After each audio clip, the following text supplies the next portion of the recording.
we interrupt your regularly scheduled programming with some pretty big news. Let's find out what. So when I woke up this morning, I woke up to some pretty big news. So let's go ahead and dive into the announcement here. So as we're scrolling, here is the big news. Xbox is essentially purchasing Activision Blizzard for oodles and oodles of money.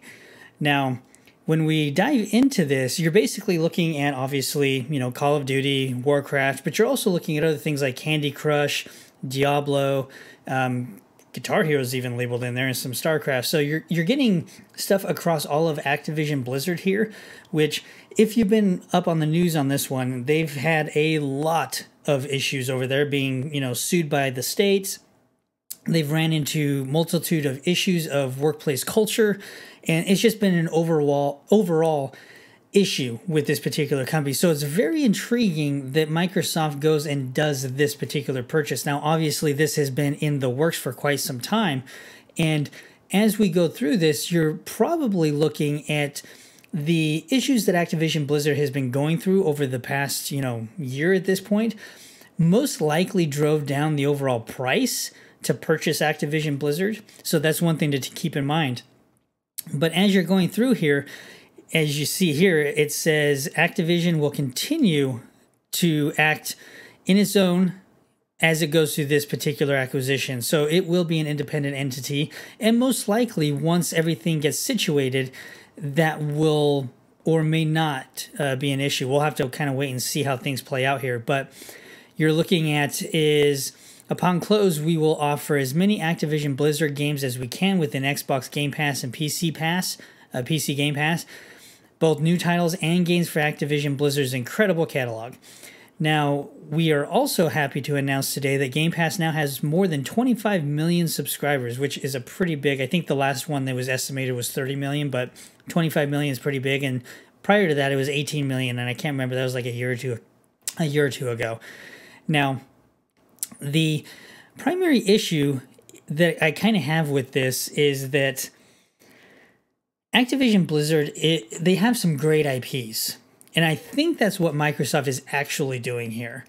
But we'll just, again, kind of have to wait and see. So from a leadership perspective, Bobby Kotick obviously is going to be out. We'll have to kind of see how the board of directors ends up getting dissolved. Or, they would have most likely had to sign off on this particular acquisition unless it was a particular takeover. Again, we'll have to kind of wait and see what the details are on this. But overall leadership, you're going to have Phil at the top. So he's going to be, all of Activision Blizzard will be reporting to Phil on this one. And then you can see how everything kind of lines up here. Now, this is also a very interesting proposition because Activision Blizzard has been, especially Activision to be clear, has been more in line with Sony and the PlayStation brand, especially over the past 5-6 years, probably even a little bit longer. Before that, they were more in line with Xbox, but it's interesting to see how Activision will end up doing this and how Microsoft is going to approach this particular situation, because a huge chunk of Activision's revenue is coming from the PlayStation brand. So when you're looking at Call of Duty, for example, they make tons and tons of money off of PlayStation. So I don't know if it makes total sense to make Call of Duty a one console brand. I don't think that makes a ton of sense. Again, we'll have to kind of wait and see. And overall, in the grand scheme of things, you're also going to see where you may end up seeing the government kind of tap in here and look at antitrust as well as a potential monopoly, because Microsoft is buying some of the biggest publishers in the business right now. And so you're going to be looking at some of the biggest ones are EA and Activision. And when you take one of those away and they end up being absolved into a different organization, that potentially can create issues within the marketplace. So again, we're going to have to kind of wait and see what happens here. This is news that just broke this morning, and I'm sure this is something that has been in the works for probably well over a year at this point. Some of these mergers and acquisitions, they take years upon years to actually do and get implemented and be, integrated. but it will be really interesting to see how Microsoft handles the Activision Sony side of the fence, because that is a massive market cap right there. And if it's Microsoft, if they do end up going through and taking Call of Duty away from PlayStation, that will effectively make it where PlayStation won't have that many first-person shooters. And so you're going to be looking at it. I can't even think of like a really major one outside of Battlefield at this point. Battlefield, you know, to its namesake, ended up turning into a Battlefield. It was not a good game. Still won't be a good game at this point, and kind of have to see how the new leadership takes that game and pushes it forward. But I'm really curious to see how Microsoft approaches the situation, and especially with Call of Duty. I'm not too worried about the other aspects of the Activision Blizzard brand. Like with the PC side of the fence, that's pretty simple. That's pretty self-explanatory. But when it comes to different things, especially Call of Duty and anything else that is potentially a third-party game, which is now going to be a first-party game, that'll be very interesting. And the other actually interesting aspect, well, how Microsoft will use the esports brand that Activision has done over the last few years, especially on the Call of Duty side, and see how that all ends up working out. Because you're going to be looking at, you know, Activision publishing is going to be the broader thing, and then you have Blizzard, Beanox, Demonware, Digital Legend, High Moon Studios, Infinity Ward, King, Major League Gaming, Radical Entertainment, Raven Software, Sledgehammer Games, Toys for Bob, Treyarch, and that's a lot of studios. And here's another interesting prospect, especially when it comes to Call of Duty, because I'm not a big fan of the yearly cycle for this thing. And so if Microsoft comes in here, and you won't see immediate changes, you're going to see probably 2 to 3 years before you see any meaningful changes outside of the culture within Activision Blizzard.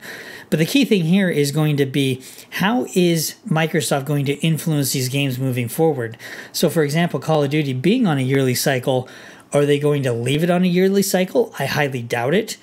But are they going to move it to where each Call of Duty is its own big thing and ends up being like a 2 or 3 year cycle between games, which I would greatly appreciate, because I don't want to go through and play a particular game, unlock all this cool stuff, and then have to do it again a year later. That's like Vanguard, although it has horrific amounts of problems. I just played it yesterday, in fact, and playing on Shipment, going through, there's, oh man, you can't see squat on that map. It was not fun. And I got packet burst horrific amounts of times, and I was playing it on PC at this particular point. I haven't even bought it on console because I hear it's just a mess. So the key thing is that if Microsoft changes fundamentally how Activision ends up doing these games, especially Call of Duty, it'll be interesting. Now, is it going to push all of them to Game Pass? Yes, most likely you'll end up seeing that. But if you end up seeing it on the Sony side of things, are they going to keep Sony on that? Are they going to continue doing Call of Duties on that side of the fence? In the interim, I would say yes, they are going to do that. Over the next, X amount of years, will they continue to do that? That will be the question. And I'm going to say probably over the long term, no. I don't think they will do that. But for the next 5-ish years, and I'm totally making a guess at this point, I think for the next 5 years, because you do have Modern Warfare numeral 2 being lined up, and then you have the next game after that, and then the following game. So you probably have at least 3 years worth of games sitting in the pipeline that are already either in active development or well into pre-production, possibly even production. So I think within the next 3 to 5 years, we may see Call of Duty start to shift off of the Sony platforms and be an Xbox exclusive at that point.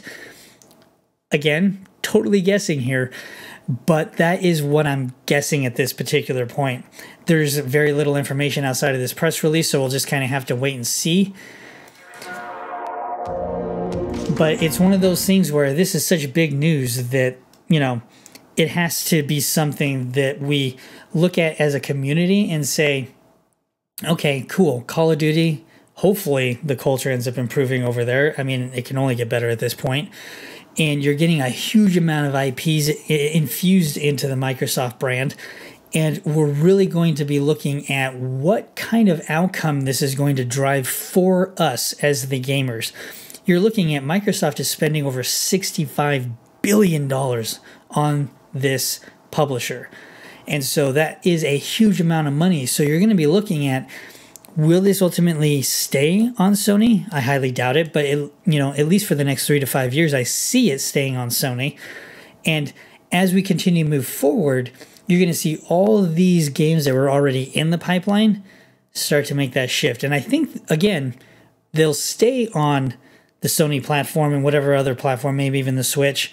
But over the, at least the next 5 years, you will start to see those all shift back over to Xbox, and Xbox will be the only place that you can play some of these games on. So to wrap things up real quick, I am very curious to see how Microsoft does this and what that transition plan will be and how they migrate things over. But ultimately, only time will tell. But coming from a dad's perspective, I ended up playing all of my first-person shooters on Xbox. So for me, this doesn't really change a ton.